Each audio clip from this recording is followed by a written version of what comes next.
నా బేతాళ కథలు విని నచ్చితే లైక్ చేసి సబ్స్క్రైబ్ చేసి షేర్ చేయగలరని కోరుతున్నాను. మన ఛానల్ శైలజ SAILAJA స్పేస్ మంద MANDA శైలజ మంద సబ్స్క్రైబ్ చేసి షేర్ చేయగలరని కోరుతున్నాం. ఇప్పుడు కథలోకి వెళ్దాం. రాజద్రోహి. రాజా విక్రమార్క, శ్రమ ఎరగని నీ పట్టుదల అమోఘమైనది. అందుకు నిన్ను అభినందించక తప్పదు. ప్రయాణంలో అలసట లేకుండా ఉండడానికి నీకు ఒక చక్కని కథ చెబుతాను, శ్రద్ధగా విను అంటూ బేతాళుడు యథాప్రకారం కథను ప్రారంభించాడు. పూర్వం మగధ రాజ్యాన్ని సుబాహుడనే రాజు పరిపాలిస్తున్నాడు. అతడు కుబేరుడంతటి ధనవంతుడు, ఇంద్రుడంతటి వైభోగం కలవాడు. అతడి పట్టపురాణి తరంగిణీదేవి. ఆమె అతిలోక సుందరి. ఆ దంపతులకు ఎంతకాలమైనా పిల్లలు కలగలేదు.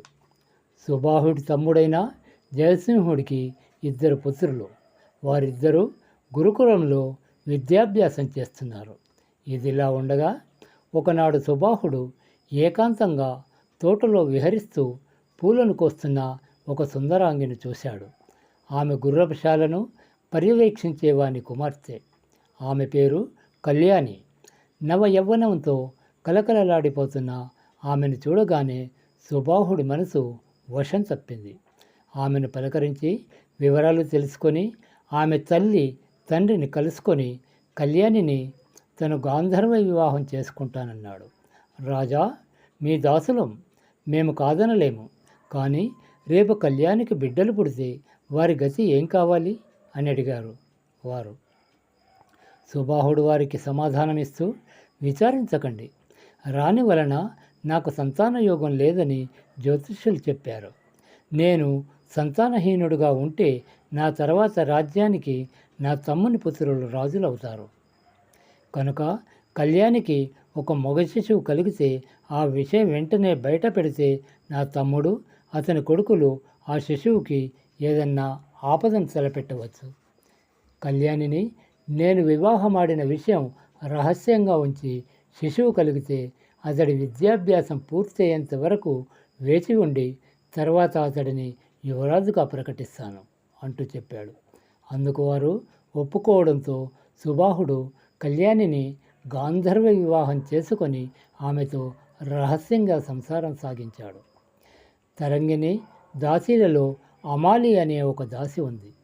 ఆమె పుట్టింటి భరణంగా రాణి వెంట వచ్చింది.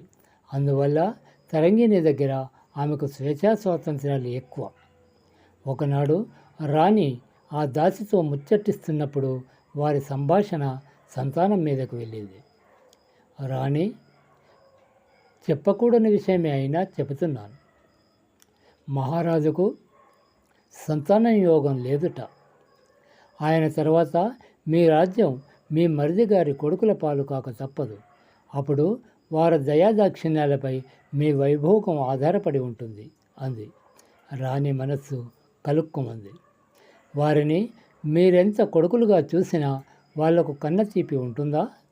కడుపున పుట్టిన వాడైతే ఎంత క్రూరుడైనా కాస్తంతైనా కనికరిస్తాడు అంటూ చెప్పింది అమాలి. రాణి ఆలోచనలో పడింది. అమాలి, నువ్వు చెప్పింది నిజమే, కానీ మా దంపతులకు ఆ భాగ్యం లేదు కదా అంటూ విచారపడింది తరంగిణీదేవి. అదేమిటమ్మా, జ్యోతిష్యులు చెప్పింది మహారాజుకు సంతానయోగం లేదని, కానీ మీకు లేదని కాదు. ఆలోచించండి, ఏదో ఒక దారి దొరకకపోదు అంటూ వెళ్ళిపోయింది అమాలి. ఆ దాసి మాటలకు అర్థం ఆలోచిస్తూ ఉండిపోయింది రాణి. తర్వాత కొద్ది రోజులకు రాజ్యంలోని ఒక పేద కుటుంబీకుడికి కొంత ధనం ముట్టచెప్పి అతడి 3 ఏళ్ల కొడుకును రాజదంపతులు దత్తత చేసుకొని విజయుడు అని నామకరణం చేశారు. ఆ దత్తత కార్యక్రమం రాణి బలవంతం మీద జరిగింది. మరొక మాసం గడిచింది. అటు కళ్యాణి, ఇటు రాణి తరంగిణీదేవి ఒకేసారి గర్భవతులయ్యారు. రాణి అదంతా విజయుడు తన ఇంట కాలు పెట్టిన విశేషంగా భావించి వాడి పట్ల మరింత ప్రేమాప్యాయతలు కనపరచసాగింది. కళ్యాణి, రాణి ఒకే సుముహూర్తంలో మగ శిశువులకు జన్మనిచ్చారు. కళ్యాణి పుత్రుడికి సూరసేనుడని, రాణి పుత్రుడికి జయసింహుడని నామకరణం చేశారు. కొంతకాలం గడిచింది. రాజు వృద్ధుడయ్యాడు. విజయుడు, సూరసేనుడు, జయసింహుడు సమస్త క్షత్రియ విద్యలను నేర్చి యుక్త వయస్కులయ్యారు. రాజు ఒకనాడు జబ్బున పడ్డాడు. చివరి రోజులలో తన మంత్రి అయిన చాతుర్యుడిని పిలిపించి కళ్యాణిని తను గాంధర్వ వివాహం చేసుకొని సూరసేనుడిని కన్న విషయం అతడికి యువరాజుగా పట్టాభిషేకం చేస్తానన్న విషయం తెలియజేసి తన తర్వాత శూరసేనుడికే పట్టం కట్టమని చెప్పి మరణించాడు. రాజు మరణం తర్వాత మంత్రి శూరసేనుడిని రాజుగా పట్టాభిషేకం చేయకుండా రాణిపుత్రుడైన జయసింహుడిని రాజుగా పట్టాభిషేకం చేశాడు. ఆ దంపతుల దత్తపుత్రుడైన విజయుడిని మంత్రిగా నియమించాడు. రాజు కళ్యాణిల పుత్రుడైన శూరసేనుడిని సైన్యాధిపతిగా నియమించాడు. రాజా, విన్నావుగా ఈ కథ. సుబాహుడు తన అంత్యకాలంలో కళ్యాణిపుత్రుని రాజును చెయ్యమని మంత్రికి చెప్పాడు కదా. కానీ చాతుర్యుడు తరంగిణీ పుత్రుణ్ణి రాజుగా చేశాడు. అతడు ఈ విధంగా చేయడం వల్ల రాజు కళ్యాణికి ఇచ్చిన మాట తప్పినవాడయ్యాడు. అలాగే చాతుర్యుడు రాజుకి ఇచ్చిన మాట తప్పినవాడయ్యాడు. చాతుర్యుడు క్షమించరాని తప్పు చేశాడు కదా. అతడు ప్రభుద్రోహి అవుతాడా కాడా? సమాధానం తెలిసి చెప్పకుండా మౌనం వహిస్తే నీ తల 1000 వక్కలవునుగాక అంటూ బేతాళుడు విక్రమార్కుడి శాపం ఇచ్చాడు. బేతాళా, చాతుర్యుడు రాజద్రోహి కాదు, ప్రభుభక్తి పరాయణుడు. పైగా అతడు ధర్మబద్ధంగా నిర్ణయం చేశాడు. రాజ్యాధికారం నిజమైన వారసుడికి కట్టబెట్టాడు. క్షత్రియ ధర్మంగా రాజుకు ఎంతమంది భార్యలు ఉన్నా రాజ్యాధికారం రాజుగారి పెదభార్య అయిన పట్టపురాన్ని ప్రథమపుత్రుడికే చెందుతుంది. రాజుకు పట్టపురానికి జన్మించిన పుత్రుడైన జయసింహుడికి ఆ ధర్మ ప్రకారమే చాతుర్యుడు పట్టం కట్టాడు.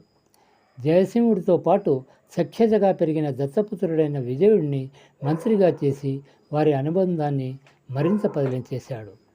కళ్యాణి పుత్రుణ్ణి సైన్యాధిపతిని చేయడంతో అతడు ఎప్పటికీ రాచకులుడే ముఖ్యుడై రాజసేవను చేయవలసిన వాడే కానీ రాజు కాదగ్గవాడు కాడని చాటి చెప్పాడు. ఈ విధంగా విక్రమార్కుడు బదులు పలకడంతో మౌనవ్రతానికి భంగమై బేతాళుడు అదృశ్యుడై తిరిగి మహావృక్షాన్ని చేరుకున్నాడు.